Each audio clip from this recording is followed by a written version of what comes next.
Welcome to the RIBA, welcome on behalf of Docomomo UK and also the Instituto Cervantes.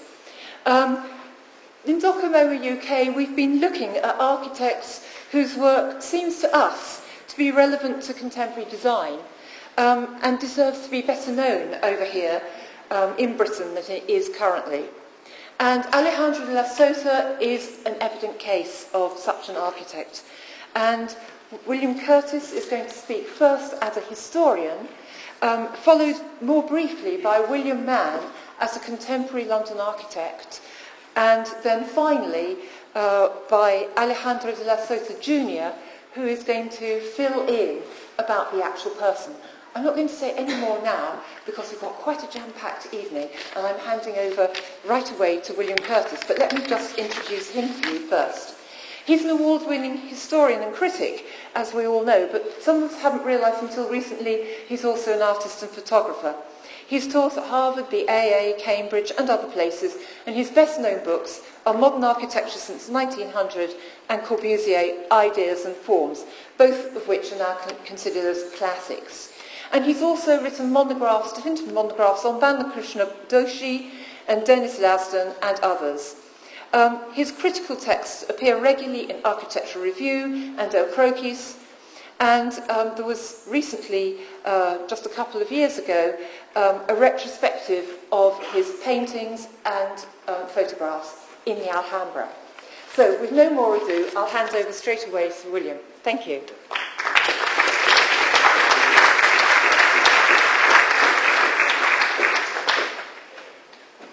Okay. So, thank you very much, Judi, for the introduction, and to the organisers for putting this all together, Docomomo, Cervantes supporting it, and RIBA for giving us this platform. De la Sota is an enigmatic figure. Like all interesting architects, he doesn't fit categories. You need to sort of go for what's both unique about him and I would say what's universal about him. He was born in 1913 and died in 96, so he's in the same generation, let's say, as Lasdun, as Utzon, inheritors, if you like, of some of the seminal ideas of the modern movement. And what makes him particularly interesting is the way he transformed these concepts to deal with the Spanish realities of the 50s and 60s. This is still a very under-charted period of architectural culture. It's highly complex. The story is, of course, marred by a refusal to look at the Franquist period seriously in terms of cultural production, and even the fact that there were very different models of modernization than those that were current in more democratic Europe at the time. So this actually slightly gets in the way of trying to understand someone like de la Sota. So what I want to do, because it's not the time or place to give an overall view, is rather take two works and look at them rather closely. And I've given it the title, The Anatomy of Intentions, Alejandro de la Sota. And there you have the section of one of those works, which is the Maravilla School Gymnasium in Madrid, 1961, which is where it all began for me, I would say, with de la Sota 31 years ago to be precise. And the other being the Gobierno Civil, which is a slightly earlier work, which is the representative of the state in Tarragona, a highly complex ideological situation, and really a masterpiece of civic monumentality. So those are the two works I'm going to look at, the spirit being that I want to try and dig out some of the underlying impulses and ideas. De la Sota, this is the way I remember him. I first met Don Alejandro in 87 in Madrid. I had written a piece called The Anatomy of Intentions in Arquitectura Viva, which was a reflection on the kind of multiple levels of thinking behind the gymnasium. And apparently he liked it and said, who is this Ingles? I would like to meet him. And so I met him. My Spanish was a lot more rudimentary in those days than it's become. And Alejandro Jr., who was with us, was the translator. But in a certain sense, we didn't need much translation. We had an immediate kind of empathy and understanding. It was the beginning of a very extraordinary dialogue. And the sketch on the right is typical of his wit, his cartoons. He comes from Pontevedra, the rainy part of Spain. He was a cartoonist, he was a humorist, he was an ironist, as well as a deeply serious artist. He's a figure who, as I say, it began for me with this building here, but I would also like to pay homage to the Architecture Review 1985 special issue on Spain, organised by Peter Buchanan. Peter Buchanan was the Pathfinder, and it was a wonderful issue. And in there, for example, I saw a model of Juan Navarro Baldeweg's amazing Salamanca building, and I thought, oh, I remember him as a student in Cambridge, Massachusetts. Wow, that looks good. And then here was this figure, de la Sota, with this extraordinary building that looked like a non-building, a piece of industrial landscape, which was the Maravillas Gymnasium. So in '87, when I was involved actually in the promotion of the Spanish editions of my works, I went to see it on a December day, and that's what it looked like. So here it is. It is a gymnasium, which was built for a school, but now functions actually publicly, built on a cross street in Madrid, at a point where there's an escarpment, a level change. And what you see is basically three layers, a skin of brick, it's a steel building at this point, a skin of glass, and then on top a very delicate wire fence where there's the ball court and the playground. So what's all this about? It's about a solution to a very difficult problem where he actually excavated a great chunk of that cliff and created a void with a floating roof, which is a truss system, suspended on steel stanchions, with a solution which brings light in without letting light go into the eyes of the audience on the other side, and which creates, in fact, another space up above with classrooms and lecture halls. So we're dealing with an extremely inventive solution to a very difficult problem. And here it is, the site up above, the school before the excavation. The site is actually there. This was all pulled out, and then the building was inserted. It's very much, let's say, a work of the new objectivity, factory aesthetic, extremely direct, and yet, as with all of his work, with a tremendous refinement of detail, a linearity, and a sort of insubstantial quality, planarity everywhere. It's a linear style, it's a style of sharpness, of clarity of thinking and material, and in a way, material but immaterial. There's always a sort of haunting presence behind Alejandro de la Sota's buildings. This is that same cross street in the 60s, and one has to be reminded that to build a building out of steel in '61 was a pretty unusual situation in Spain. Technology was sort of way behind, and part of, I think, de la Sota's impulse, Spain was extremely isolated in that period, except for Barcelona, which somehow had a link to the outside world, Coder, Team 10, and so forth. But it was also isolated in cultural matters, economically. It was with the turnaround, especially with regard to the United States in the early 50s, that there was a push towards modernization in the infrastructure and technology. And I think that de la Sota was quite responsive to that internationalization of technology. That was part of his way of thinking about steel, which was a relatively rare item at the time.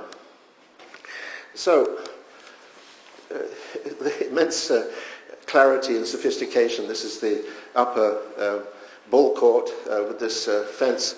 Frank Gehry, go home, This is really elegant stuff. And then, actually, even a very good photographer. He photographs his own buildings the way Brancusi photographed his works, as another way of understanding them, but also to transmit what he's about. So we start off then with an almost functional diagram, but very quickly we move into the realm of the physique, of athleticism, of the body in space, of tension, counterweight. It's almost like a trampoline or itself a large gymnastic instrument with the steel trusses going across, the soundproofing set into the small lattices of steel. And there's a progression across the site of planarities, as it gradually strips away from that tense skin of brick and steel into the climbing bars and all the equipment. They're really part and parcel of the same aesthetic.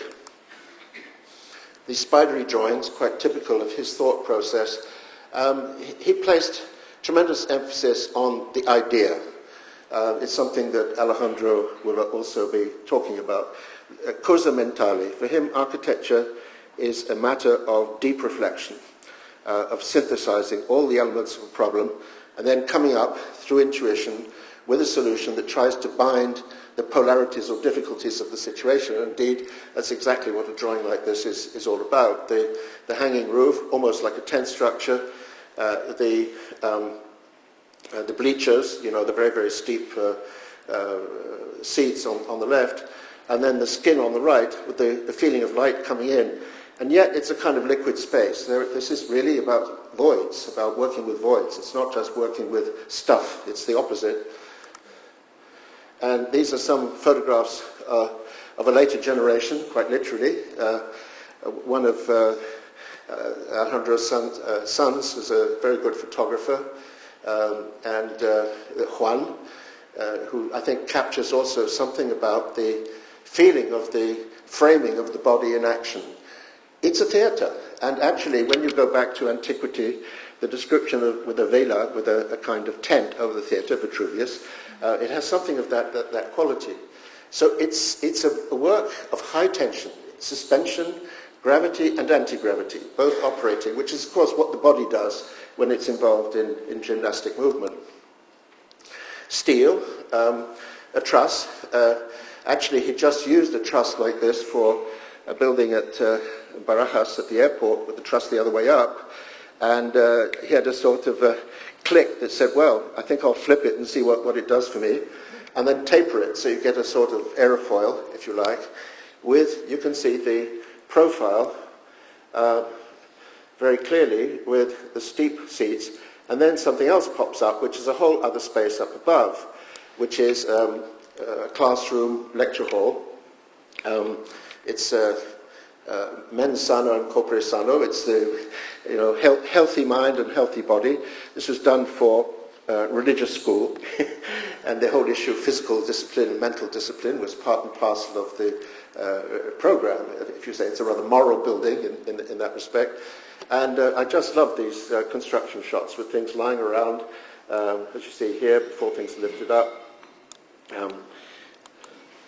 And then the searching drawings, because the famous drawing with which I started, the one, the anatomy of intentions, is, I think, to a degree, a summation afterwards. I don't think it's the breakthrough. I think that these are the ones where he's searching, muddling around, thinking about, for example, how can I get light into this, but also into this. There are two situations there, in tension with one another, which will be resolved, as I'll show you in a moment, within this platform. And actually the lower part of the building is in concrete, and there was even to be a swimming pool at one point, which was never built. And then here, I love this sort of exploration of a concept along the way. Drawing and the idea, absolutely central to his whole manner of thinking. The hand, the mind, the eye, the search for a clear resolution. And there is the summation drawing, if you like, which sums up the anatomy of intentions. The light, the sun, the air coming in too, through vents underneath, the concrete substructure, the steel spidery structure, then this slender support where the brick skin is also situated, the air moving out and through, and then the platform of the upper playground, and the resolution of that profile beautifully set, bum-bum-bum-bum. He's a musician. And this is a really important part of De La Sota, for the polyphony of his spaces, for rhythm, for clarity. And we were discussing it. I remember being honoured to be at his 77th birthday with the whole family. He was not well at all. He was very feeble. And he was in his wheelchair. And each of us sort of paid homage to him and chatted with him in a whispering voice. And then at a certain moment in the party, his sons lifted him up, put him on the piano stool, and the man was transformed. He played Mozart with such precision and force, suddenly all the sinews that were tired came alive. And I thought of that with his works, because there's something about his ideas that are physical, that come viscerally through the nervous system. And here was this shadow of a man who suddenly became a master pianist, which he was. He was a maestro. And I'll never forget that moment. I thought it was revelatory, really, of his character, his intensity. He is all about understatement. He's all about letting the work come through in its own terms, not forcing it. He doesn't like composition. It has to come out of the inner life of the work and gradually resolve what it's supposed to be. That's the attitude I think he has towards design. And here's one of the teaching spaces inside the truss, the inhabited truss, with the way the playground looked on a cold day in 1987 on the right. So these are shots which I think begin to give you some feeling of the light, the way it breaks in. The light is almost liquid in this building. This, of course, is winter, where it's fairly low, breaking light. But it vibrates with light. It's very much about light and space together. And then the plan, which is extremely simple, actually. You can see open void, and then the seats, and then go all the way up. It's very sharp, very, very clear thinking in terms of structure. And here we are with the, I'm looking down. There's no light coming into my eyes, but the light is playing onto the ball court, which dramatizes tremendously the actual action of the gymnasium. And here the skin on the outside, with, of course, resorting to various brick textures, exploring the relationship between the steel frame, the glass skin, the overhanging mirror door windows on the outside, and then on the inside, this being the first planarity and the whole thing pulling away gradually from that skin inwardly across really a series of lateral planes on the interior of the building. This is the nitty-gritty, working out dimensions, trying to get the angles of the seats right, how to coordinate all those profiles, and then, of course, how to bring that tunnel of light in, not resolved at that point. In this case, it's rather too abrupt, this angle. And then with the upper balcony windows, casting light inside the actual teaching rooms. And then here he studies in the same period the combination of the light for the gymnasium and light for the upper, where is it, valley. Okay, he's happy, he's en route. The drawings are wonderful. They're really thought processes as you move along. So back again to this solution, which is tantalizing, I would say, is the word. It's tantalizing in terms of identity. It's like a piece of the city, a continuous wall of the city, because it continues all the way along that avenida crossing Madrid. It's teasing in terms of ambiguity of weight, ambiguity of material, and it's very teasing in terms of just what is it? What are we actually looking at? It's an extremely unique sort of building, and you can run around trying to make comparisons if you wish, but I can't think of any that make any sense at all. Possibly Hans Benton School, which is a much earlier work, the best work by the Smithsons, in my opinion. But really, it doesn't, it's a very kind of unique creation. And then there are things about it which put it in a family of investigation. Spanish modernism of the 50s and 60s is an extremely rich mix. In the post-Franco years and in shows like the MoMA show on site, they tried to peddle the idea that somehow democracy allowed modernism to happen. It's absolute nonsense. The best modernism is still that of the 50s and 60s, in my opinion. And some of it's right-wing modernism. I'm going to be frank about it and talk about it in a moment. I mean, it's working for the state. These issues are complex. It's like Terragni. Terragni was a fascist, okay? Great architect. But the other thing is the cousins. And I would say the most important conceptual and artistic cousin was Coderch, who was the Barcelona architect. And you find a quality of the work of the 50s and 60s, which is the reintegration of the past constantly, sometimes on an almost literal level for purposes of visual communication, usually on a more abstract level, but devices like the Mirador, for example, this is La Coruña. Here is Coder, compositor Bach, absolute masterpiece, with this wonderful drawing exploring the skin and the edge, which creates this membrane between the private life of the apartment and the life of the street. This is the family to which De La Sota also belongs, investigating the edge, the ambiguous edge, which is a Spanish vernacular issue in apartment buildings, for filtering light, for dealing with heat.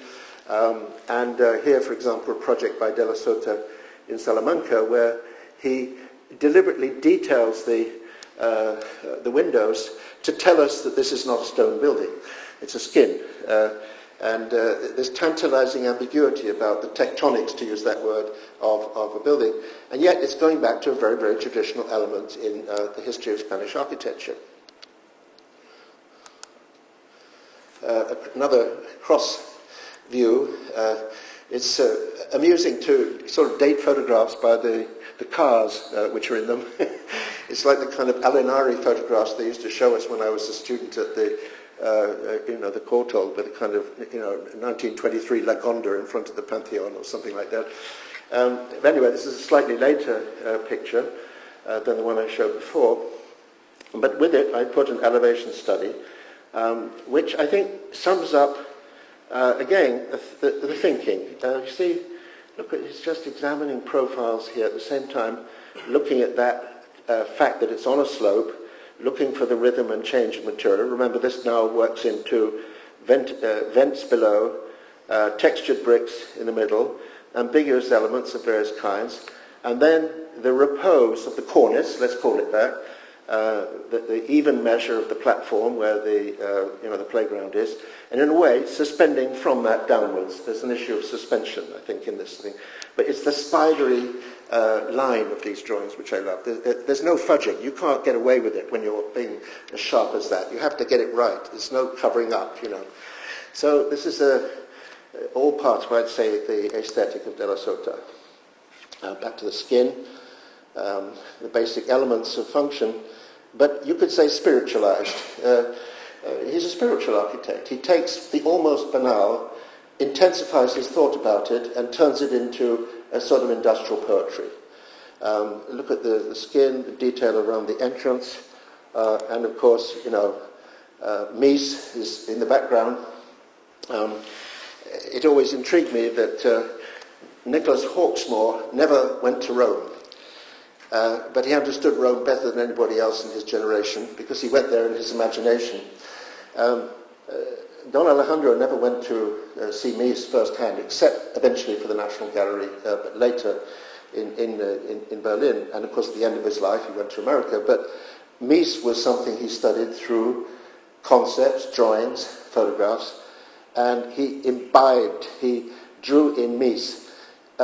This whole issue of what we could call the rereadings of the modern masters is one that fascinates me. The second edition of my book on Corbusier has a whole long chapter called On Transforming Le Corbusier. It's not influence, which suggests something going from and to, it's rereading. And there are many Mises Mies is raided by entirely different architects for different reasons to fit their agenda. And there was something about this, hard technology and yet an idealistic, with a big I, vision of architecture that very much appealed to De La Sota as a mirror and a lens to bounce off in search for his own architecture. This is, of course, from IIT on the right. This is the entrance area where you slip into this slot off the street before going into the gymnasium, and then the space explodes. There he is. And this is just an analogy. I don't think it has any historical substance, but this is the Peterschule by Hannes Meyer, the Neue Sachlichkeit, objectivity, the school for Basel, never built, but the spirit is there in a way. It's a delayed modernism of a certain kind in Spain. Here, another one of the photographs by Juan, the son. And then connections. Della Sota had an eye which remembered, if that's the way of putting it. José Luis Sert, the pavilion in Paris, 1937, with a tent structure. Of course, tents, protected tents, are parts of the street vernacular of southern Spain for dealing with climate. And then on the right, Le Corbusier Firminy, the Maison de la Culture de la Jeunesse, in construction with a cable system. Della Sota, there he was, tucked away in Madrid in the basement of Breton de los Herreros, the office, but he knew what he wanted. He had a radar that could pick up on what was going on in parallel with him, earlier than him, and even quite far in the past, and then draw it into his own architecture. More of his own photographs. I love the one on the right with the suspended figures, and then back to this extraordinary sketch. And here it is again, this very strong December sunlight. So that's Maravillas, which I have to say I consider to be a masterpiece. One of those totally uncategorizable works. And briefly, before doing the other building, something about the complex architectural culture of the 50s. This is Della Sota, here, this building. It's a exhibition pavilion for Pontevedra in the huge fair, which would take place on Los Campos, with animals, with the archbishops with incense, blessing them, with the members of the junta walking around with the most traditionalist elements of Spanish society. And what's he doing? A kind of neoplasticist composition for a pavilion, influenced no doubt by Bruno Zevi's writings, incidentally. Zevi was very important, the Italian historian, in releasing a different picture of modernism. Look at that plan, quite extraordinary, 1950, 55, 56. And then another aspect is, of course, his planning. I mean, there's a vast subject as Della Sota's planning. This is Esquivel, a new town, one of those colonización built after the Civil War, ravaged the landscape, people resettled in different ways. But it was also part of the Franquist social program to integrate people into the land, family, land, church, state. I won't go into it in any detail, but it's a diagram of those intentions with the ayuntamiento here and the church, the access, open-air cinema, main, and then a series of patio buildings, which are basically very pleasant, with some allusions of a fairly witty kind to the southern vernacular. So there are many chords to the music of Della Sota. But the second major project, which I'm going to finish on, is the Gobierno Civil in Tarragona, the headquarters of the state, the governor, a program combining, you could say, representational state issues and functional offices, and thirdly, apartments for the governor. It's a box-like building of great ambiguity in terms of, again, planarity, but in this case you work inwards rather than outwards from the skin, which is a stone skin. The concept, as usual, very, very clear, with, you can read, the shifts of axes, the formal elements of symmetry and then asymmetry as you work up the building, this sense of a skin and of a skeletal structure, and with a post-rationalized analysis, once again, of the idea of a palace, the traditional sort of Franquist iconography, which was more or less redo the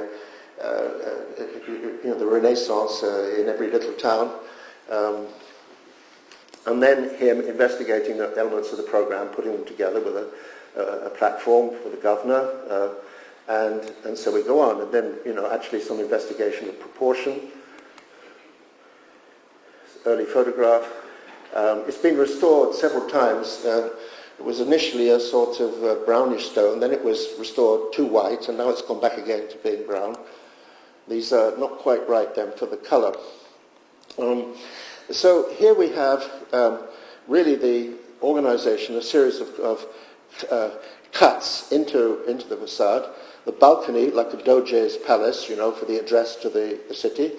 This is on the Tarasco, which is a circular space aiming towards the Mediterranean in the distance. And then with these tantalizing ambiguities about what's weight, what's not, what's touching, what isn't, what's steel, what's glass. And then the back, which actually is a motif which is picked up everywhere and comes back to the desk of the governor, finally. The, let's say, iconography of the building goes right down into the smaller details. When you compare it to some of the other modern experiments of the time, this is the Casa Sindical in Madrid by Francisco de Asís Cabrero, which uses a brick and concrete system with a frame. Actually, this is not a frame, this is a cantilever, what we have with De La Sota. And the result is, in fact, a reinvention of the 5 points of Corbusier. And it's built the same way every two-star hotel on the Costa Brava was built at the time, out of crude concrete with pot tile infill, but then covered with a revetment of not only of stone, but also of steel.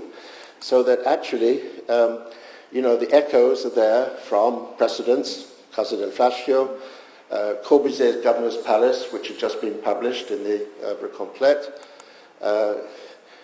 volumes, and then down below, what appears to be the principal structure of the building. In fact, it's a very secondary one, which is these steel supports which are lifted from the Barcelona pavilion, known only through photographs. Remember, the building had been demolished. And in fact, disposed in a slight curvature to meet the geometry of the surroundings. So again, a highly sophisticated game of there and not there in terms of materials, a transparent base, and, well, Pensions building by Alto, the bench, Palazzo Rucellai, all of these things are hovering somewhere in the background of Gobierno Civil. But immense skill in the handling of materials as you move up from a much more, let's say, stone and steel building to an increasingly wooden building as you approach the apartments up above, more sense of detail, and then the apartments, which are these really exquisite abstract pieces of furniture as you move up. And this is just a reminder of the, let's say, connection between De La Sota and Chillida, and I would say between De La Sota and Oteiza, both of the great sculptors, if you like, in steel of that period, both great sculptors of voids as well. So this building actually takes over the iconography of monumentality and turns it on its head, plays with it, and reveals a kind of transparency to what was nonetheless a very ponderous state organization, which helped it, I think, in the transition to democracy, to be reintegrated in the public realm. There was never a great neurosis about this building. In fact, it was always regarded by the younger generation as a kind of classic from which you could learn. This gets us to the problem, which I'll be finishing up in a second, of situating De La Sota. I've written articles in the late 80s and the early 90s, including in Gallego, about De La Sota. But then there was the problem, how do you place him in the entire history of architecture? Well, that's something I grappled with in the third edition of Modern Architecture, which came out in '96, and then in various languages, including Spanish. And these are the pages, actually, if I may say so, where I actually place him in relation to other things going on in Portugal and in Spain. Very obviously, the work of Caesar, Codert, and then, of course, the impact of De La Sota as a provider of prototypes, which is absolutely everywhere and goes on generation to generation. There are the Sota-esque, who are almost literal, but there are others who kind of work off his work. I mean, this is Moneo's building in Murcia, which is a highly self-conscious rendition, I would say, maybe a bit too self-conscious. It doesn't have the punch of the original, if I may say so. Or Nieto Sobejano, investigating their building in the Plaza de Congresos in Merida. And similarly, this amazing concept just spawns ideas all over the place. There are literal ones by, Herreros, for example, in the building in the park in Madrid. But I think there's another kind of presence which is subliminal. The real spiritual son of De la Sota is Juan Navarro Valdeveg, who does not look like De la Sota, but his building in Salamanca. But the whole attitude towards natural forces, towards history, towards transformation is very much there. And even possibly, coming on to RCR in the thing. So I'm just going to finish up with reading something, if I may. You give me another 27 seconds. Okay. It's first of all, a statement by De la Sota himself, and he's talking about maravillas. Themes simplify and offer us possibilities. Architecture does not require that we have recourse to it. It will appear all by itself. It's a sort of Zen idea of finding the vibration of a building. And then, in fact, an appreciation by Juan Navarro Valdeveg. Each project exploits its own strategy of purification. One essential notion lies behind ever more free and complex embodiments. In the Maravillas Gymnasium, the seemingly empirical appearance hides a radical formulation. The gymnasium is essentially a space stolen by scooping into the earth, rendered fit for sport by coaxing in light and air. There was always the feeling of some underlying spark, something that is pervasive in the physical world, that has been perceived intensely and reborn in an object that retains the original emotion, now laden with association and memory. This provides the support and renders natural those daring, even brutal creative leaps we see in De la Sota's buildings, which coexist with the greatest refinement and delicacy. Such ideas, in which each work has an underlying harmony and rhythm of its own, are close to the real spirit of the architecture of Alejandro de la Sota. And then my own, if I can read it, the summation in that chapter, briefly. A tradition is made not just from sequences of forms, but also from the linkage of underlying architectural ideas. De la Sota turned to Mies van der Rohe, not to mimic his style, but to transform his principles in the service of new intentions and another myth. Similarly, De la Sota became a link in a chain for later generations of Spanish architects, seeking their own balance of modernity and continuity. Taken together, the works of the more probing architects of the 1950s reveal an analogous process whereby the driving ideas of the earlier modern movement were scrutinized, re-examined, and reassessed in the light of new and particular situations. To the extent that these architects were able to touch on values transcending mere matters of style, they were also able to reinvigorate the longer tradition to which they all belonged. Thank you.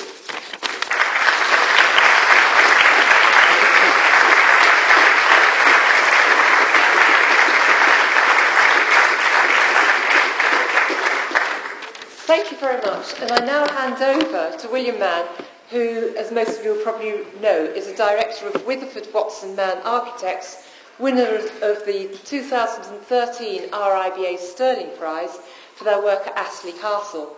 Recent projects by the studio include an apartment block in the northwest Cambridge city extension, a new theatre for opera in the 17th century stable block at Neville Holt, and visitor facilities and 2 disused pumping stations at Walthamstow Wetlands.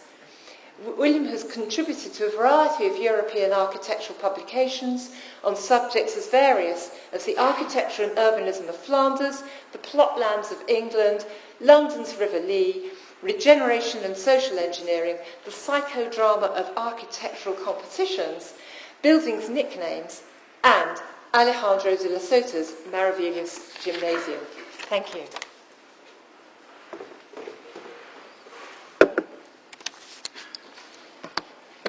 Thank you, Judi.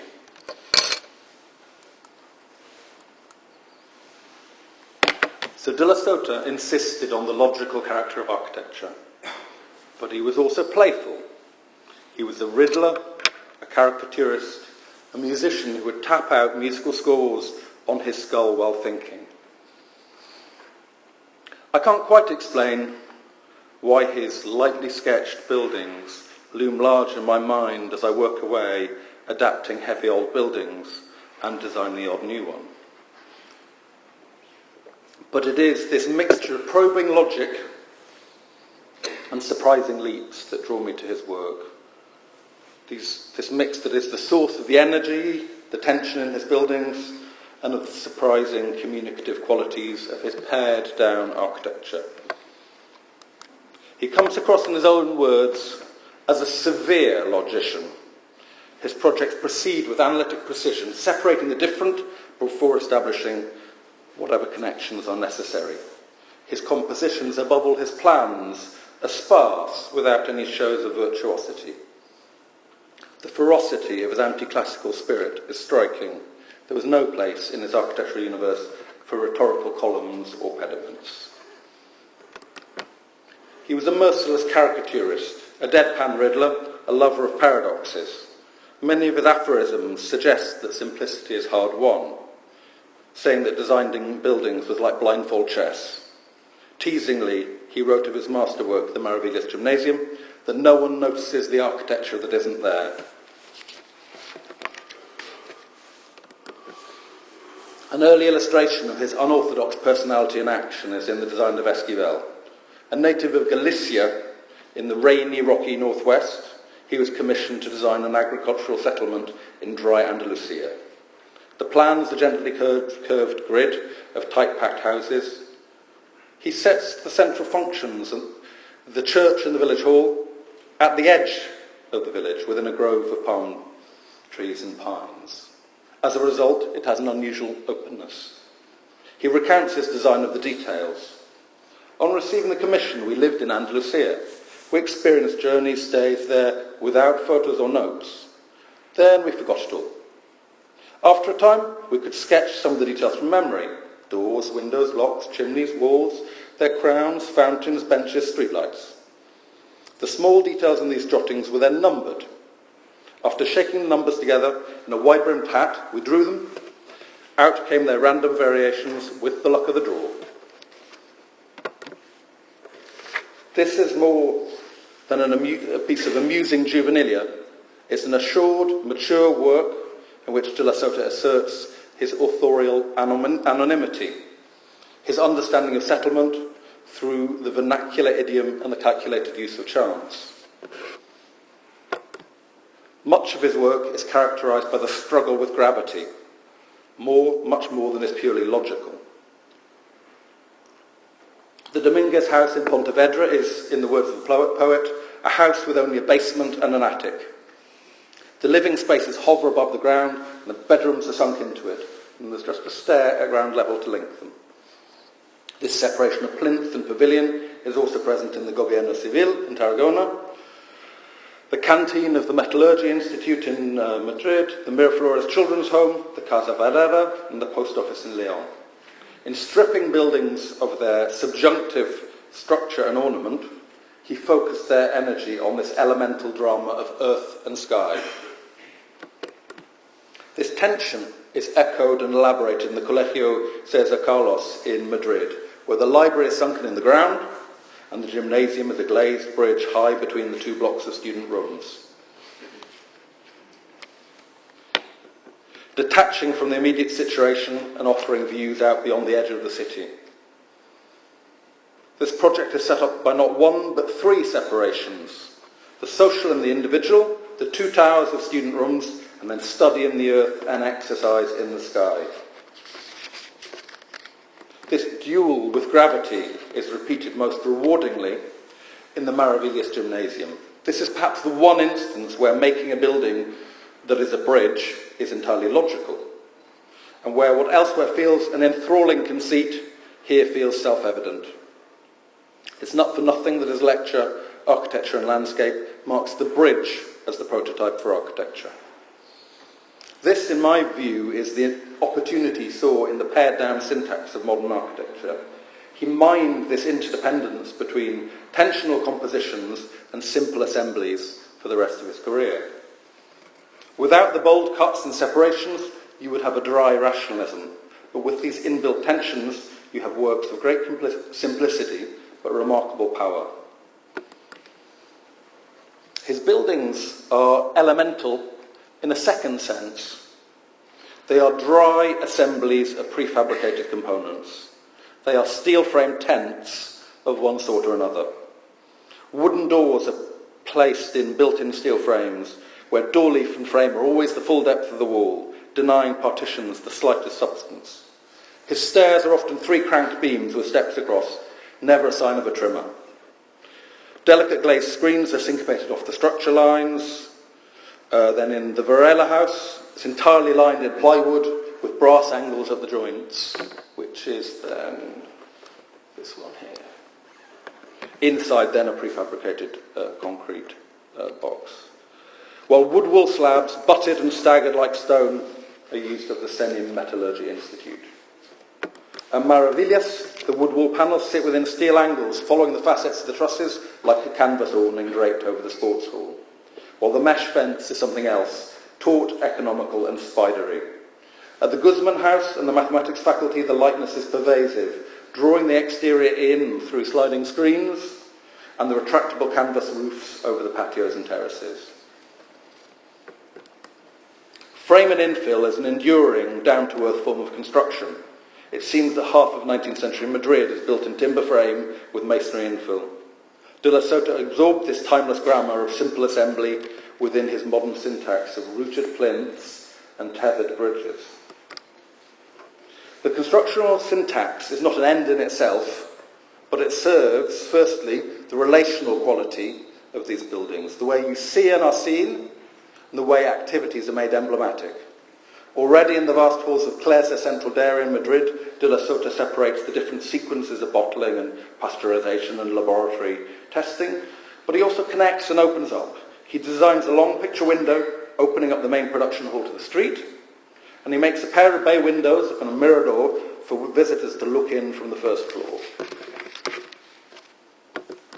At Maravillas, he creates an oblique view between the library and the sports hall. So this is the library up here. Things like this can be very gestural, and they often don't work, and then they get changed. But here it's stuck, because it's part screened by the first of these deep trusses. It's a little bit oblique. And this very special quality to looking up from the goal towards the library carols, or looking down from the library and seeing basketball. The school hadn't originally imagined that they could find space for classrooms here, and De la Sota found a moment to enjoy and to prompt enjoyment of the way the school trains body as well as mind. As Cesar Carlos, he layers this tension of mind and body on the tension of plinth and bridge, and on the separation of the social and the solitary. These separations and tensions at first struck me as pretty exaggerated. But while there's little that's obvious in this project, it's my impression that this exaggerated topography is a very good antidote to the claustrophobia of this concentration of postgraduate students lodged here for years at a time while they study for the civil service exams. The architect shows here, in my view, great psychological insight. His constructional language also serves the figurative or associative qualities of his silhouettes and forms. His buildings have a clear identity, something deeply, strangely familiar. You see these figures throughout the undulating roofs and walls of the Pueblos de Colonización, for example, here in the teachers' houses in La Barzan. He described the Clesa dairies like the baggage on a bullfighter's roof rack, everything tightly packed, an assembly of forms that belong together. And of course, you wouldn't read this figurative association in the forms, but with the roofs building up the sloping site, it does, in fact, possess this sense of a cluster which has an aggregate order and identity. The Gobierno Civil in Tarragona is an exercise in playful but fairly cryptic communication. Its poise is unbalanced by the deep punctured balconies which meander across the facade. The multiple balconies dilute the focus on the ceremonial balcony of the Piano Nobile, with this then daring, puzzling bishop's move where the two balconies touch at the corner, and then this echo of the coursed stones where the balconies at the top slip like the stones of which the facade is made. At Maravillas, there are echoes between the raked lecture theatres and the theatrical seating beside the sports hall. and the strangely light fabric form of the underbelly of the lecture theatres turns the ceiling into a sky and gives the school five-a-side game a touch of gladiatorial heroism. His control of assemblies enables natural variation and space for the individual within repetitive, systematic buildings. His sense of rhythm befits his musical nature. Repeating structural bays and modular materials are put not at the service of closed compositions, but rather the repeating series are broken at a variety of scales. Although the Maravillas cross-section has a beautiful diagrammatic clarity, there are in fact 4 different conditions along its length, played out. A, the flat-floored small classrooms built off the top chord of the truss. B, the lecture theatre stepping down into the depth of the bow truss. D, at the end, a 5-storey section and frame construction that terminates the building. And C, this bay in between that spans between the truss and the framed part. This elaboration of a simple diagram is equally striking in the Seville mathematics faculty, where the patio is divided in 3 along its length by the lecture theatres on the ground floor and by the bridges across on upper floors, where the long circulation hall beside the patio has passageways of diminishing width as you ascend, and is illuminated by a glazed wall of the patio at 1st and 2nd floors, which is then solid at ground and 3rd floors, and where the stairs branch, step and turn their way through. A series of binary differences generate a rich spectrum of permutations with extreme economy of means. He uses side steps and extrapolations of the structure to generate spaces for the individual or the small group, and marks repeating elements with minor identifying variations, continuing the spirit of plucking details out of a hat. All this is staked out and patiently elaborated in thick wads of freehand drawings on fine trace. For the Glaser Dairy, there are something like 400 sketches. There seem very few studies of the whole. He wrote that you had to establish the design in your head before committing to paper, and there are then correspondingly very many of the parts or the elements.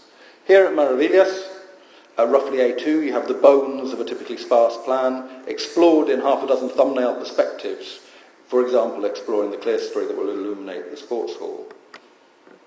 There are repeated perspective studies of the main space, negotiating the 3-dimensional termination of this strong section. You can't just take that hanging roof and hit it against the wall, uncovering that relation in the top right-hand corner to the library. Options for junctions or places to linger are explored dispassionately, then signed off with an approving vale. Okay. The sketches are dotted with lengthy calculations and ghosted with hints of the human body. In De La Sota's practice, logic and play are not opposed, but rather the specific is a permutation of structural and local conditions, and the detail is a natural but unexpected unfolding of the whole, like the thematic elaboration of a concerto through its movements. His body of work sits within a complex landscape of architectural culture and building technique. Franco State's interest in culture seems to be patchy, and from the early 50s, a supple modernism was just as likely for public buildings as attempts to embody national Catholic ideology. The state was more coherent in its technocratic corporatist action. De La Sota's body of work paints a rich portrait of post-war Spain, describing the country's trajectory from scientific agriculture and rural resettlement, which was very much his father's interest. His father, Daniel, helped establish the Misión Biológica, studying plant genetics and forestry in Pontevedra when he was leader of the council there. Through rapid migration to the cities and its intensifying urbanisation, to then substantial investments by the state in research and education, and then latterly building up national infrastructures across the regions. This portrait of national transformation through science and learning is not just architecturally interesting, it's historically revealing, even though clearly it's a partial picture. On top of this narrative of urbanisation and technical capacity, De La Sota was also a relatively rare Spanish architect, rather than just a regional one. He worked across the whole country, including in Galicia, the Basque Country, León, Salamanca, Madrid, Extremadura, Andalusia, Catalonia.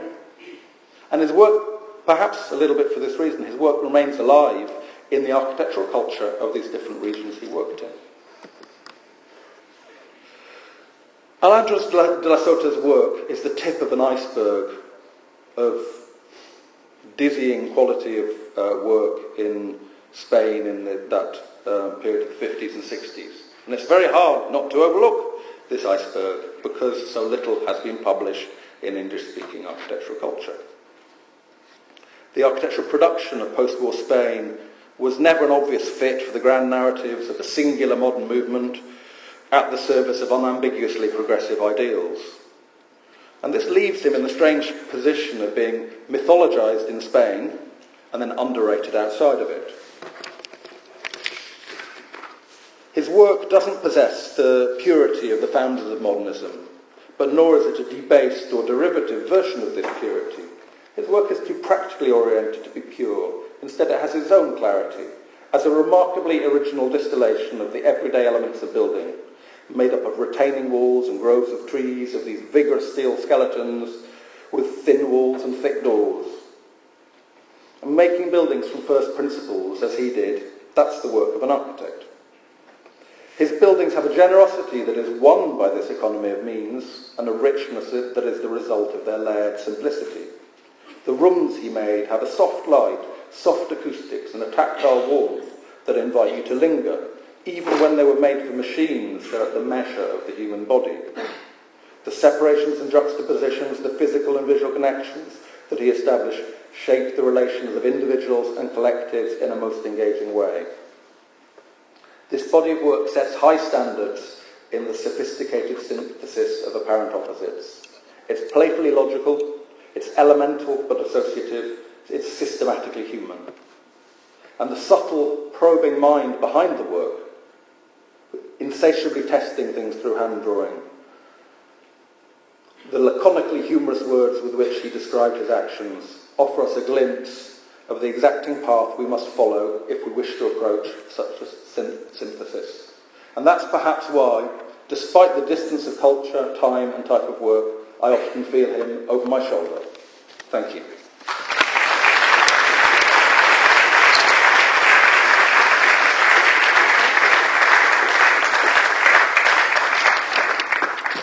Finally, I'm very pleased to be able to welcome Alejandro de la Sota Rios, the son of Alejandro de la Sota, whose background is not in architecture but in law, business and administration and international management development.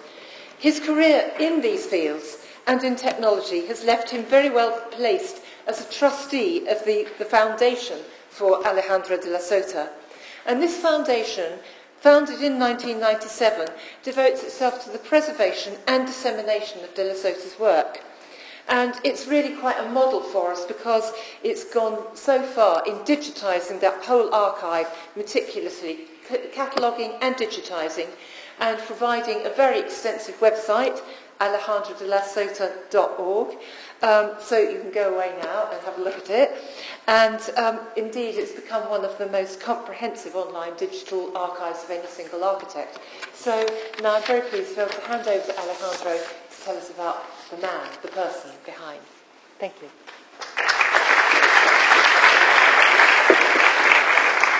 Thank you, Judi. And thank you to Williams. After listening to your presentation, I think my challenge is even greater than I thought.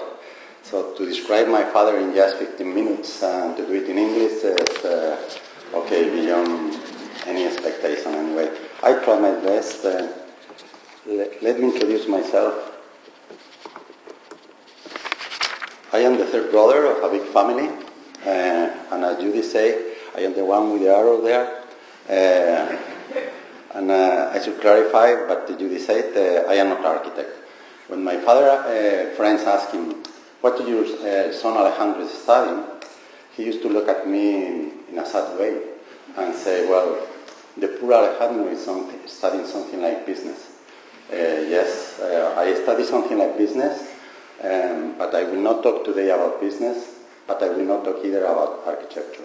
What I will center my presentations is in the principles and values of my father, because to understand these principles and values are as important as to understand the projects. And I think, this is my personal view, that these values today are as important as they were in my father's day, or sometimes I think even more. But first, I want you to imagine the context when my father started to work. Spain was closed off, we talked already before, from the rest of the world and with very scarce resources. What I will do in this presentation is to use some phrases and thoughts, and I will illustrate them with some personal anecdotes. So what I will do is I will leave you a couple of seconds just to read them, and then I will explain what they meant to me.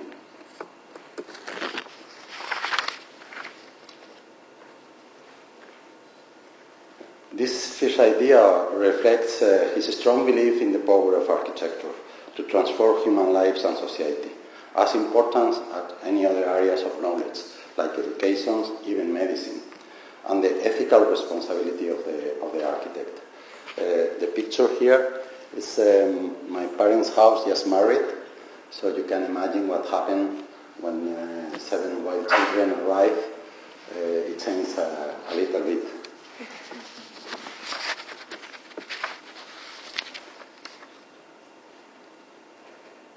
He compared architecture with playing blind chess. You should have a clear idea inside you before you start to draw. The first step was forget everything you knew before. Eliminate all your prejudices in order to understand the problem with total freedom. In 1988, we went to Harvard. There was an exhibition about his works, and he has to give 3 lectures. So I went with him. So the first day when we arrived to university, the students saw us around the campus, the rooms where they have the computers, the rooms where they build the models, the rooms, drawing boards, and he didn't say a word. So I thought, okay, something is wrong here. So in the first lecture in the afternoon to a full auditorium, he started saying, well, I arrived here today. You saw me where you have the computers, you showed me where you have you build the models, drawing boards, but I'm going to stay 1 week more here, and what I ask you is to show me where you think. Because this place should be a very quiet place that once you go inside, invites you to look, to travel within yourself. Because it's there, inside of you, where architecture starts. If it doesn't start there, I am not interested in what's coming next. So there was a big silence in the auditorium.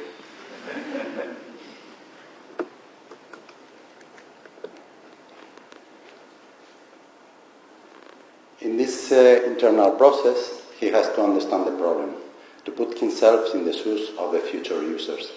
And sometimes this process was not easy. One day, he came home telling us that he was asked to build a jail, but he was going to say no, because he couldn't put himself on the shoes of the prisoner, as the free man he was. Well, but my mother tried to convince him. You can imagine a mother of 7 with a big project, saying, but if you do it, the prisoners will live better. But he says yes, but the main point of the program is that they do not escape. So he didn't do it.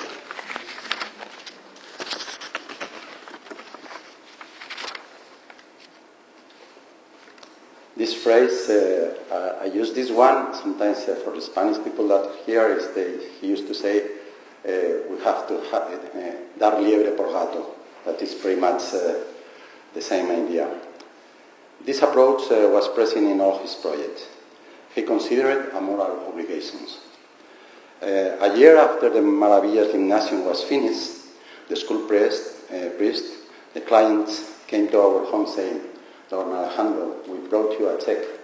And he said, well, but you pay me already. But they say, no, but we paid you a gymnasium, and you have given us a gymnasium, classroom, an auditorium, extended the playground, hockey court, and we don't think it's fair what we paid you before.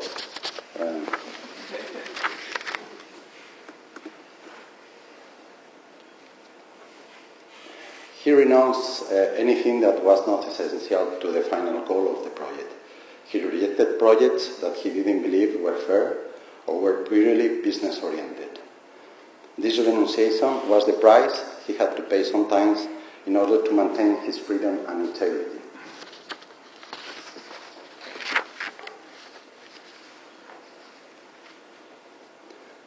Well, we talked about the gymnasiums already, but it's a perfect example of these two things that we talk.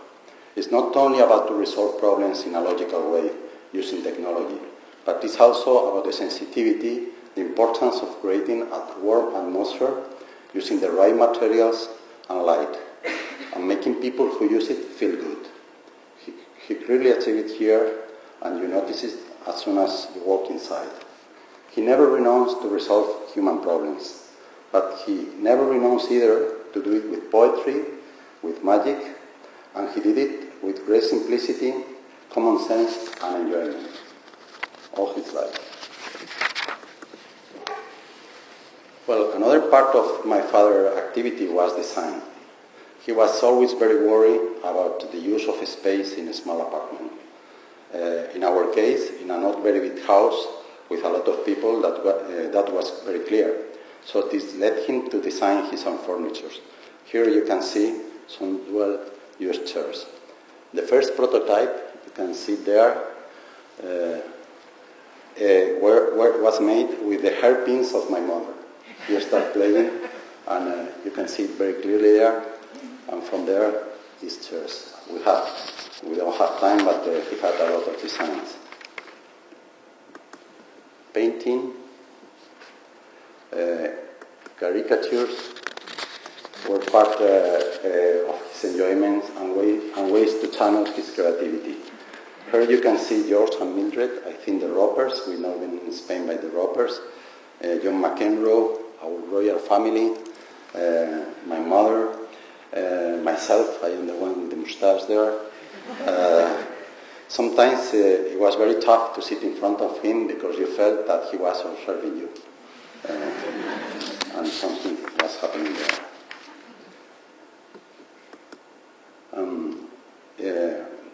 Williams mentioned the music, and music was very important in my father's life. He was an excellent pianist. He even thought to become a professional pianist. He used to tell me that listening to Beethoven helped him more to clarify his mind than reading any architectural magazines. Sometimes when he spent hours playing in his pajamas for hours, but you could not interrupt him because you knew that he was in the mental process we talked before. So we have here at the foundation with this CD with some Mozart variations that he plays very well. Now I want to explain very fast what we do at the foundation. Basically, what we want is to share with the architectural community and the rest of the world the legacy that we received from when my father died. And we do it using the digital channels in order to reach the larger audiences with very few resources. We have already more than 3,000 documents digitized, and we have organized the projects. This is an example. I took, the Gobierno Civil. We did it from the architect's logic. So we can follow the creative process from its birth until to see the evolution till the end. Another thing that we try to do at the Fundación is to protect the buildings. And unfortunately, we are not always successful. These two houses were demolished basically for property speculation. So we have some successes too, that Glesa, we avoid the demolition just 3 days before it was going to be demolished. And because the neighbors complained, they knew the machines there to demolish it, and they called us. We didn't know. But anyway, I think we know that Docomomo is really trying to find solutions to this problem, because it's a problem not only in Europe, not only in Spain, if not all over Europe. And we also organize exhibitions, publications, visit to buildings. We help other families to organize their archives, and one thing we do all the time is looking for resources, so we can keep doing these things. And now I just want you to look this phrase, this thought, for a minute or for a second. We don't have too much time. I think that reflects very well what we have talked about tonight.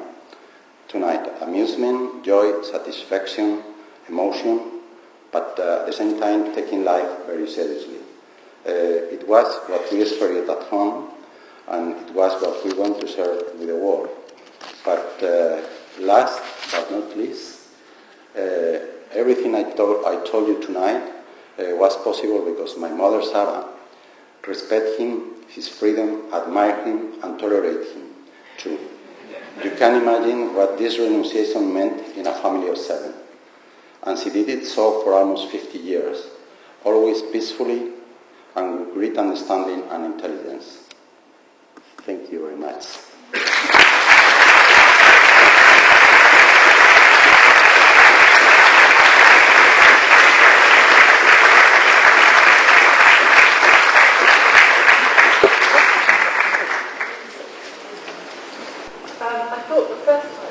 I thought first of all we'd allow the speakers to comment on each other's presentations. Whether any questions? Could I ask Alejandro, what size your father's office was? How many people all this time? Obviously there's some quite distinguished architects who passed through this, but and there were times of a lot of work and times of less work. But yeah, it was a small office, probably no more than 12 with all living architects, administrative people, and I should say, you said before, I mean, closed the studio a few times. One voluntarily, because he took a sabbatical year, and twice because lack of work. So this is what I meant for renunciation. It wasn't a small office.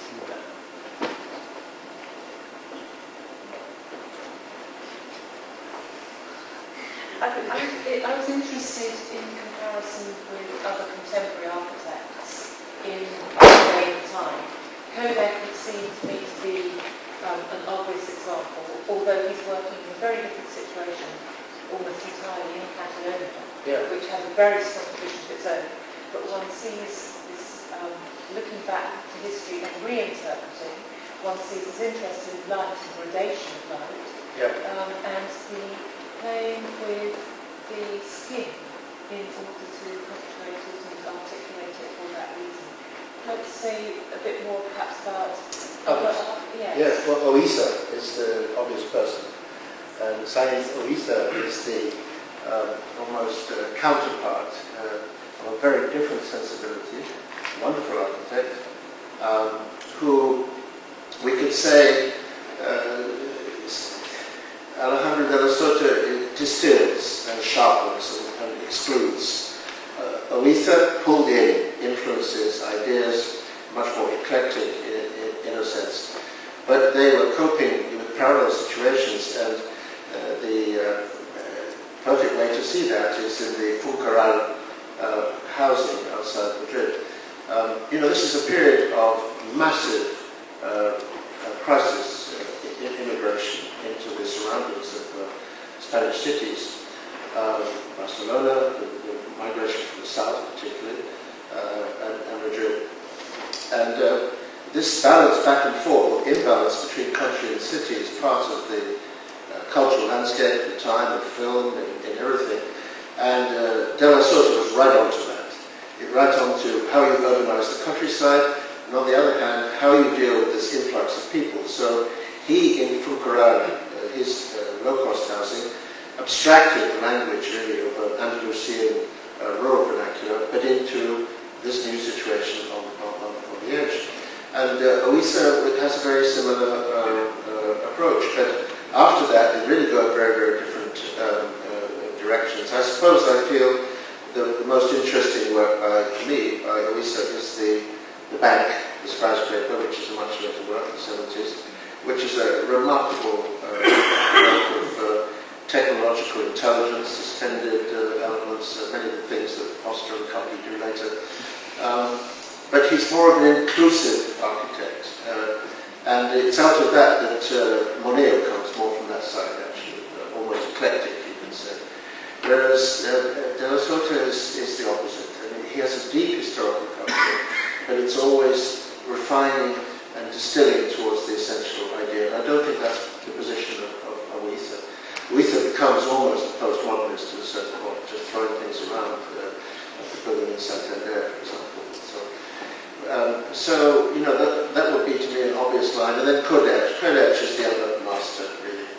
And I was involved 2 years ago in the Biennale, the clausura of the Spanish Pavilion, which was a wonderful project by Ignacio Calceros, which was the suspended pieces and so on. And we had a discussion about his generation, 40-year-olds in Spain, who've been abandoned by the economy of their country and go and teach in America, do this and that.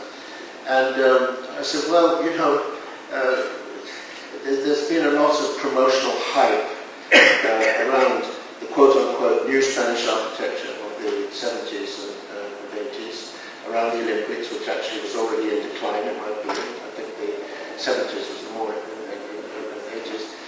But, you know, when you put a gun at my head and say, you know, give me 3 or 4 major masterpieces of Spanish architecture. It's not in the 70s, it's not in the 80s, it's not in the 90s, it's not in the last 15 years. I go back to the Casa Ugalde, 1952, which I showed briefly by Kodesh, and Maravillas, just to take 2. So these are immensely powerful works, which, as I said before, they're uncategorizable. On the other hand, there is what Karl Popper calls a shared area of problems. And among the shared area of problems is how do you integrate the vernacular? How do you learn climatic lessons from it? How do you read sight? There's a topographical part right through that period of Spanish architecture on all fronts, I would say. And Della Sota, his attitude to the ground plane, for example. Going down, going up, his reading of sight, his reading of climate, for example, in the project for Mallorca, the tent structures and so on and so on. So, you know, these are issues which were across the board. Kodesh, with this immense skill for understanding the maritime city of Barcelona and working your way out to the Balearic Islands and beyond. So I think that when this all gets written, if it ever gets written, the history of this period, it's got to do some of the things that William Mann was suggesting and understand the deeper structural changes within Spanish society and how these architects responded to these tremors in their work. Thank you. Have I got any questions? Yes. It's partly, it's partly question, partly adding a little bit to what has been said tonight. So I have the great pleasure and privilege of studying under Alejandro for a year. When I told him that I was coming over with a grant to study in the United Kingdom, I only reflected later on, but it's amazing how he was perfectly positioned for the whole world. He said, go to the AA. And then he started to read out names, you know, that nobody else talked about in Spain. His connection was immense. But what I want to add to what has been said and put it in the form of a question as well, is that I remember from that time phrases that were absolutely, that really penetrated inside my mind. Like, for example, he saw me doodling and he said, Javier, remember that the only real line is the meeting of 2 planes. And then, you know that he says something to you, and I'm still thinking that. I'm still meditating and pondering on that. Or he would say to me, no, I always break the stairs in the 4th or 5th step because, and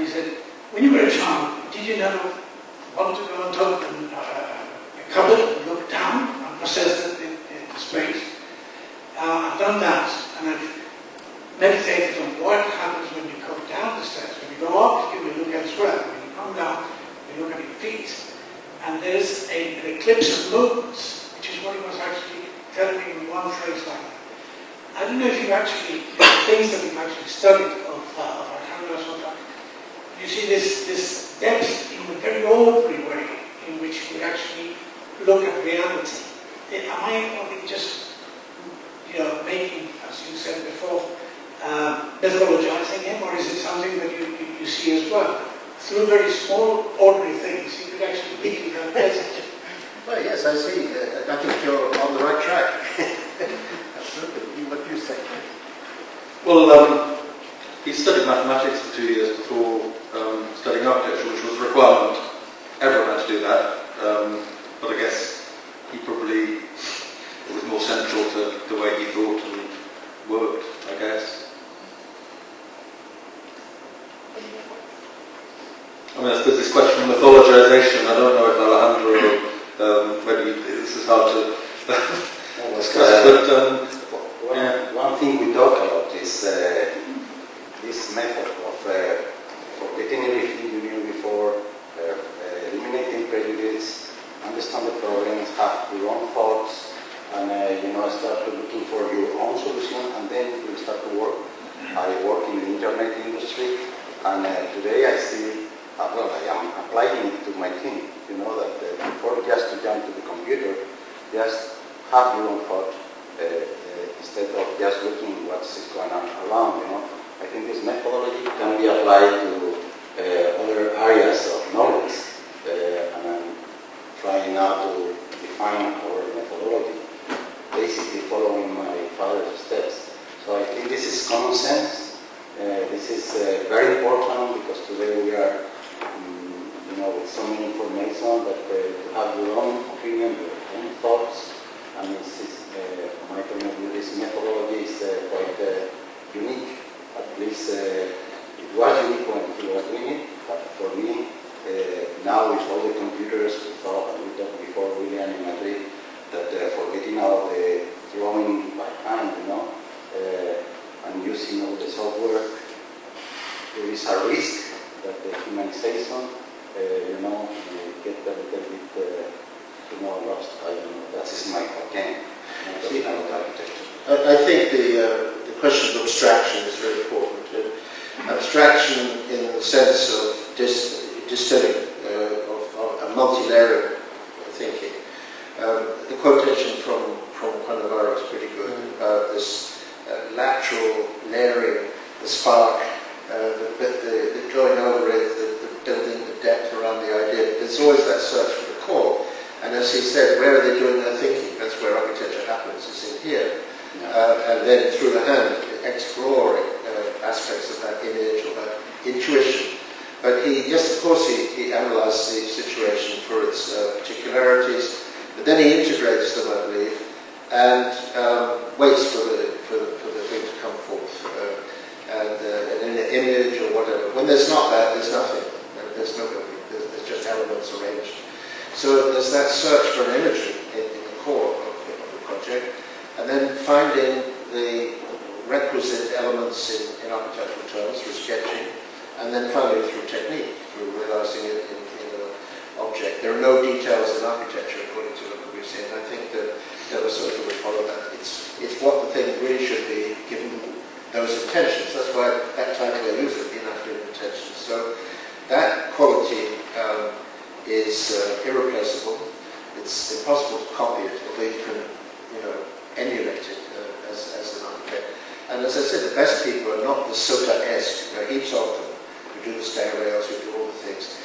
It's the ones who've got that message, like Mann, who deeply understood who in his own way does that, but through another set of mechanisms. But the artistry, the magic, if you will, of Sota is to do that, but with elements that appear to be ordinary. They fool you into thinking you're just looking at a window or a steel beam or whatever, but actually they're transformed into something else in that process. That's architecture, I guess. I guess it's a patient distillation, yeah. And that's what's becomes very evident in his drawings. I mean, there's a very got a nice quotation about the Maravillas where he says, I've got photographs of when they put up the trusses. Tragic. It looks as if they're putting up the structure upside down. That's the moment when you start to ask yourself questions, and you tell yourself, that's how I thought of it, and if that's how I thought it, the thoughts which gave rise to this plan will have to answer for me. And I guess there's something very beautiful in that, this sort of sense of, I guess, the honesty and doubt that he expressed in this. At the same time, this kind of openness and trust in that kind of process of distillation. I just want to advise people, I mean, if you are more interested, this is how I met William Mann, an article that my brother Jose wrote, I think it's published thanks to William Mann in the reading design, I think that's it. So La Sota, is my brother, historian, a poet of the family, I mean, he did it perfectly, and this is when William called us and said, well, I just fell in love with this person, and he translated it to English, so I advise you to read it. It's reading design or something like that. Reading design, that's right, yes, yeah. It's one of the most beautiful and honest accounts I've read about what it's like to be an architect or in the family of an architect. Because actually he doesn't conceal the pain and the disappointment that your father experienced. As you say, he sort of had to close his office several times. I mean, I guess this is the very exact thing architecture to do. It's really hard to do that. And when you've got the monks or the brothers turning up giving you a check, you know you're undercharging them. Alejandro used to encourage his father to get a marketing guy, which of course he completely refused.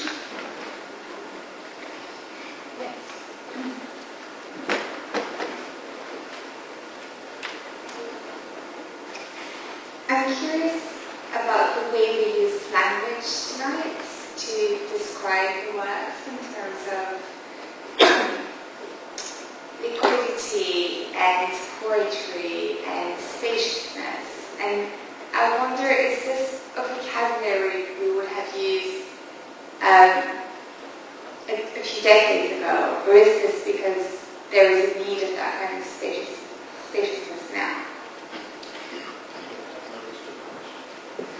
I'm just wondering if the words we were using to describe the work would have been the same if we were describing them in the 50s and 60s.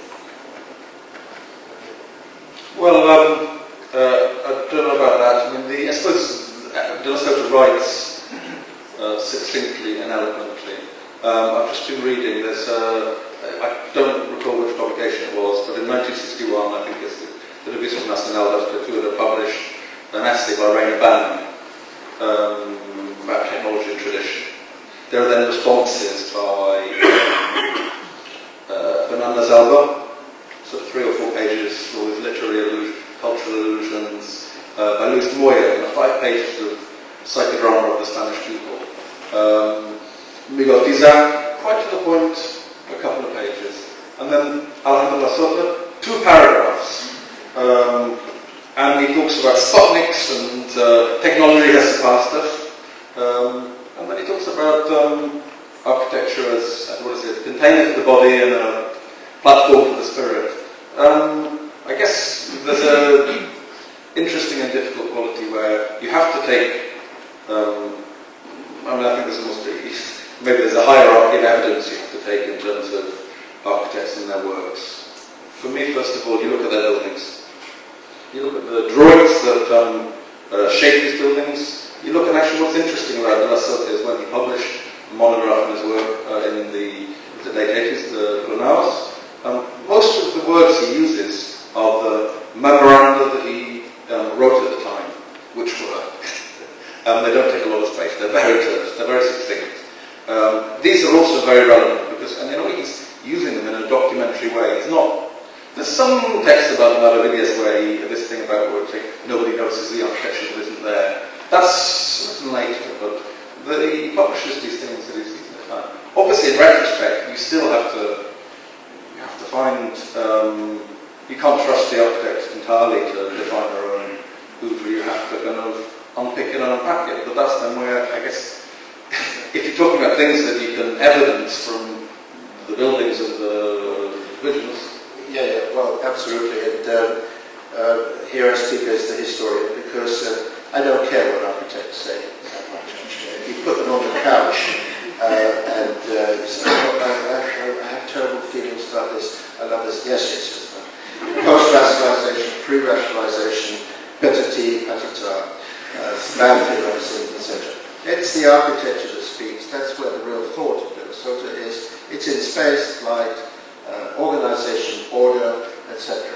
So, of course, his cryptic remarks of interest, they give a little light here and there, and thankfully he keeps it to a minimum. But you know, in the end, when I saw Maravillas, it was a revelation. I knew fully that would eventually go into a third edition of modern architecture. I mean, I had to weigh those things up, you know. What are the works that deserve to go into a global history of modern architecture? And immediately I saw it. And that kind of epiphany, if I can call it that, is something that's occurred to me several times. It occurred with the Bagsted Church. In 1978, I was driving through the western suburbs of Copenhagen on the way to see something or other. And suddenly I saw this amazing shape, this thing. I stopped the car, went and looked at it, went in, and saw that section. I said, my God, this is good enough to be by a very, very good follower of Woodson. He was Woodson himself, and it was, you know, clearly a masterpiece. But the architecture spoke.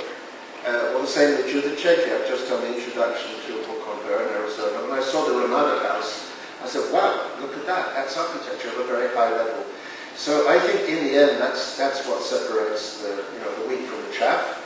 And we live in a period that's overloaded with bad rationalization, lousy theorizing, in schools of architecture particularly, image burden, weighed with crappy images of all kinds. So back to architecture. Let architecture speak in its own terms, and that's in silence, actually. So that's what I'm sticking up for, and that's really what, in the end, Sota was about. The communicative power of architecture to affect people's lives, to touch you in different ways, through the day, through the year, to reveal things, to idealize human behavior a little bit, make life that much more interesting, whether you're bouncing a ball, or whether you're living a peasant's life in Esquivel, or studying mathematics. It's that quality of just a little elevation of the ordinary life that he achieved in a marvelous way, but without excessive heroics, without too much rhetoric, with a sort of quietude. And I think one needs to speak about the spiritual side of your father's life, his interest in Saint Juan de la Cruz, for example, his interest in Catholic mysticism. These are deep forces in his personality, and I think they come through in the work.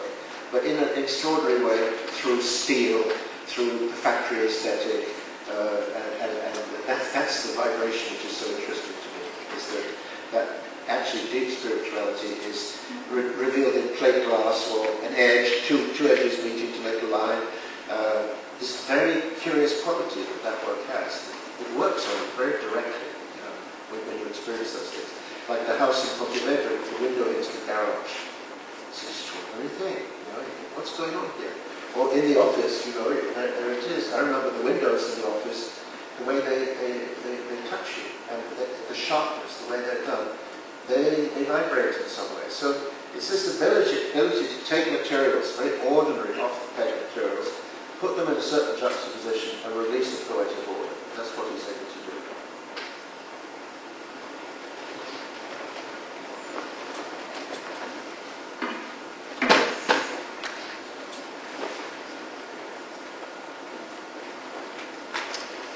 Hello.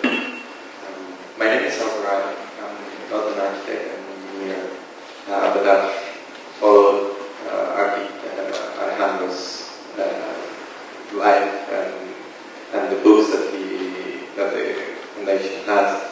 And one of the things that I have learned about him is the process of creation and the silence that is involved in the process of it.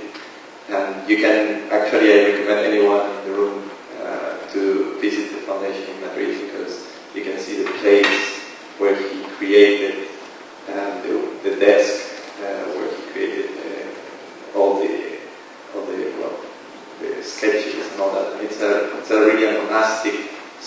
stage with just a light coming from above and a very, very empty desk. That actually is really impressive to see. And that's one of the things that I learned from Alejandro, the importance of silence and quietness to create. And I was wondering, what did you bring to your life about Alejandro in that sense? What's the one thing that you're taking from his work?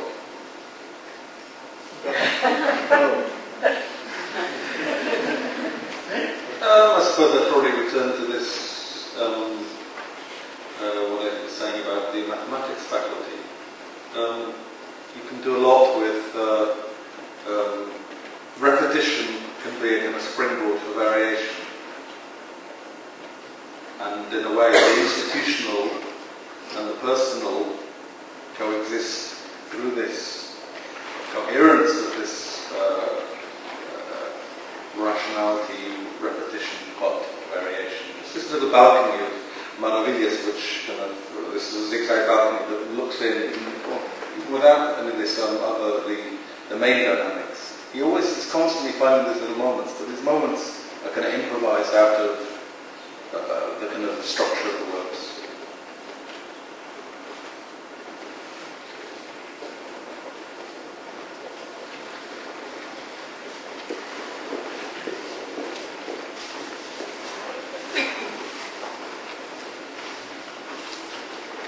During the years of Franco, presumably there were restrictions on materials, high import tariffs, this kind of thing. To what extent did that influence his work, and was that restriction, if there was a difficulty, did that improve or inform his work, or would he have liked to have done other things to be able to put his hands on a wider variety of materials? Yeah, well, I think he learned to do a lot with very little, you know.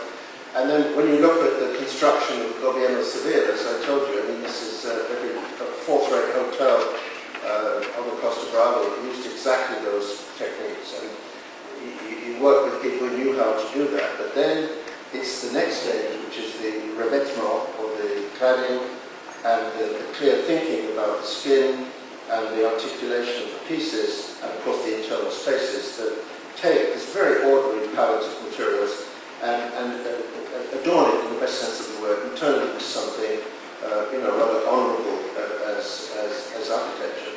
So I think he loved to do things with very, very simple means, and we'd even sort of throw in an observation, which is that up until 25 years ago, most Spanish buildings were built that way too. They were built with simple brick, or they were built with concrete frames, or pop tile, or whatever, and that the opening up of, let's say, the European Union and bringing other materials in has not necessarily been to the good of Spanish architecture. There's been maybe too much stuff lying around, So sometimes, less is more. Sometimes almost nothing, to use these. And I think that he worked within those parameters very, very intelligently to extract the most out of relatively simple things. But let's remember that the primary materials for him were space, light, organisation, and the things between. It's not just the bricks, it's not just the steel, it's the essential elements of architecture. And those are, every generation can use them or not use them, right? It's not a matter of import tariffs. Yeah. I think in that respect, he's very similar in his approach and his use of a limited range of material to post-war Italian Russians, who were faced with, in fact, Italian Russians from the moment when Italy invaded Ethiopia, when there was very little access to such a wide range of material. And there seems to be quite a few parallels in the way in which he's operating as well, in a mathematical way, in that regard. I think he clearly would like to have worked in steel earlier. Claire said he says steel shortage, had to do it in concrete block.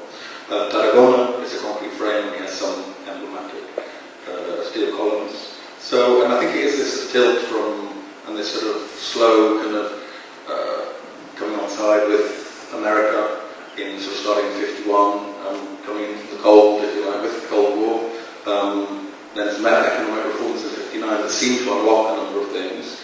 I believe Maravillas is one of the first fully steel frame buildings in Madrid. I mean, actually, the Bank of Madrid of Bonet was also, I think, 61. So clearly, starts to be a flow of steel to enable works of this type of construction. What I would say, though, also is that if you look at Maravillas, or also then even the Faculty of Mathematics in Seville from 72, he uses steel with utmost economy. It's funny, there's little metallic trusses that are over the classroom. These are lecture theatres in the Maravillas. We were discussing that when we visited it, and I was wondering, I mean, is this because it's less steel than the I-section beam that's over the adjacent flat floor bit? It really feels like he's using every section the minimum weights of steel, and that carries on as a habit through his life and career. Yeah, I remember William, we were having this interview with my father. He asked him a question. To Alejandro, if you are sent to a planet, there is nothing there, so you have to take one building, our land, our earth, and which building would you take with you to start from scratch to build this planet? And I remember, I don't know if you remember that, he said, well, planet, which building? Probably what I will do, I will just see what the materials are there, and I will start thinking with what can I do with them. So this is, from my point of view, the attitude is more than anything else, and he never complained about the lack of resources, he never complained about a lot of work. He played with the things that he had around, and that is probably what I think is a very important value, and I remember Williams just throwing the pencil and saying, yes, that's the way, But this is a mentality, I think this is why it's very important to understand how he thought. Yeah, I would add to, I briefly showed an extraordinary exhibition structure in the Feria, 55-56, which is a kind of neoplasticist demonstration of Mondrian and so on and so forth, surrounded by cattle and archbishops, and all the rest of it was there, And I think that this thrust towards modernity was very influenced by Italy and by the writings of Xavier. Xavier, who programmatically pushed towards what he called an organic architecture, towards complex dynamic space. Those issues were somehow flew across the Mediterranean and infiltrated the Spanish culture. But also your father's interest in surrealism. I mean, some of those interiors with the pegs or hats, the wit, the play, with oddity, the peculiar, some of the symbolic shapes in the streets in Esquivel are very, we're in the world almost of Buñuel or something, where there's many levels to his visual culture. We've concentrated on some of the biggies here.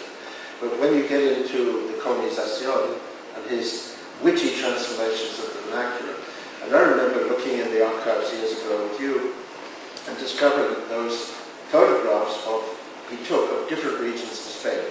They were almost like pedagogical exercises in distilling the essential types of Extremadura, of Andalusia, as an anthropologist would, but with beautiful photographs. And so he has this eye that can capture the generic situation and then transform it into his own language of architecture. Esquivel is a wonderful example of that. You can't say it's neo-Andalusian, you can't say there's great wit in these strange shapes, and yet it's really on the knife edge between the modern and the vernacular. And in that respect, you could say Tabara is somehow a cousin in Portugal, the very early Caesar, possibly. And it's so different from, we have to remember what was quote-unquote dominating discourse about that period. It was Team 10, who were kind of bully boys, actually, telling you, this is what it's about, boys and girls, nothing else counts. And their version of the vernacular was universalizing. And they went, let's look at Africa for a bit, let's have some Dogons and transform them for Holland, let's do this, let's do that. The situation in Iberia was very different from that. It was very involved with problems of identity. It was very involved with regional differentiation. It was involved at the same time in modern architects avoiding the codification of tradition. Under Salazar, for example, there was an absolute standard Portuguese house. That's exactly what Tamara and Caesar did not want to do. They didn't throw the baby out with the bathwater. They looked into tradition in a different way, including Japan, including this, including that, but including very much the spatial typologies of their own country. Similarly, Della Sota and the architects of his generation were, the modern architects, very involved with the problem of vernacular, of not going into the simple codification of the academy that was wanting to copy, and of course to make a folklorism out of it. So the modern abstraction is the way of keeping the distance from that, and at the same time playing with it, with great wit is the word I guess we would use. Well, I wonder, I think there's possibly, there's maybe a downside to the economy of means in the sense that buildings, after kind of 50, 60 years, the cheapness of construction can't entirely be concealed. And I suppose, and I think equally this sort of innovative quality, which I guess is where you do need to look at the buildings, but you also need to try and look at them with the eyes of 1961 or whatever. But I remember taking my family out to the Maison du Peuple in Clichy, and why they brought us here, because in a way these are things, the buildings of this degree of innovation, which are thought kind of prefabrication and assembly, just look very banal now. So I wonder, my feeling is a little bit that maybe there's a slight sort of barrier there to break through for these buildings to be truly loved and appreciated, because they're not kind of purist, they're not like a lot of modern buildings, beautifully handcrafted in order to look industrial. They're actually industrial. It's steel there and it's kind of a steel frame. And that, to then, it's a challenge to kind of cultural listing to say this is this isn't a work of art or a temple. It's an incredibly effective building that maybe, certainly in some cases after, 40, 50 years of use looks a little bit tired. Yeah. No, it's the naked fact. It's working with the naked fact. And, I hate the word brutalism. It's just, I hated it at the beginning. It's now been reduced to a totally meaningless tag. Everything looks a bit rough. But, I mentioned Smithson's Constantine School, which is their masterpiece. And that is the area of sensibility. It's the closest thing I know anywhere else to what happens with Della Sota. You didn't know about it, that doesn't matter. But this was also another way of taking these and reducing it, or rather, transforming it to deal with the impact of factuality. It's like going back to the new objectivity of post-war. And I think that soldering marks, the stair levels, the banisters, the absolute directness of factuality in architecture, that's what I was very, very interested in. But with this other vibration that was going on somewhere. So I've always felt that was the closest thing to a cousin. Some people said to me, "Oh, don't you think James Sterling Leicester is somehow a cousin?" I said, "Not at all. That's composition. That's superficially, yes, but I don't think it's in the same world. I think it's a very eclectic way of playing with shapes, with constructivism, and so on. And much as I admire that, I would have to say Leicester. It's a terrific work. Anyway, I was going to say possibly the Hannes Meyer trade union school in Berlin, Bernau, has a little bit of this kind of feel as well. It's like it's pretty raw and pretty brute and incredibly cheap. And it has something of that sense of kind of unvarnished assembly, and yet incredibly artful, incredibly landscapey.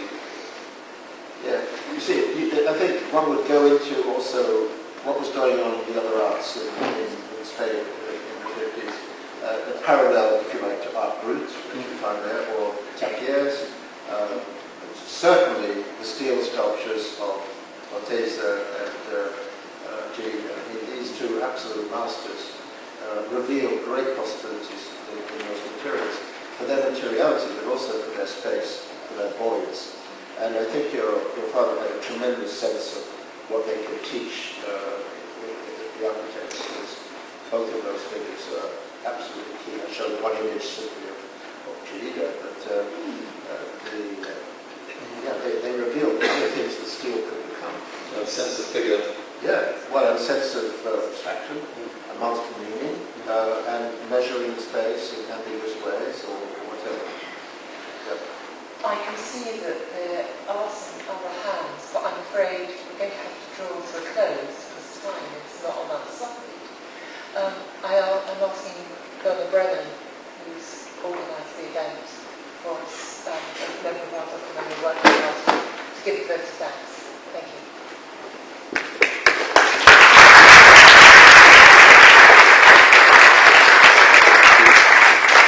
Thank you, Judi. As Judi said, I helped organise this evening's event on behalf of DocoMomo. Just to say a brief word quickly about DocoMomo UK. We organise a series of events each year, which are lectures like tonight, occasionally in places like this, at the RIBA or the Royal Academy, but normally at our base in Clerkenwell.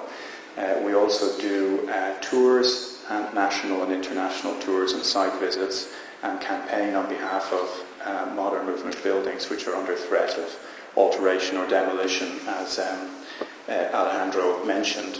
DocoMomo is an international organisation which exists in Spain and elsewhere as well as the UK. So it's a very interesting organisation to be involved in, to come along to our events and to join as a member if you would like to do that. So have a look at our website, docomomo.uk, to find out more about that.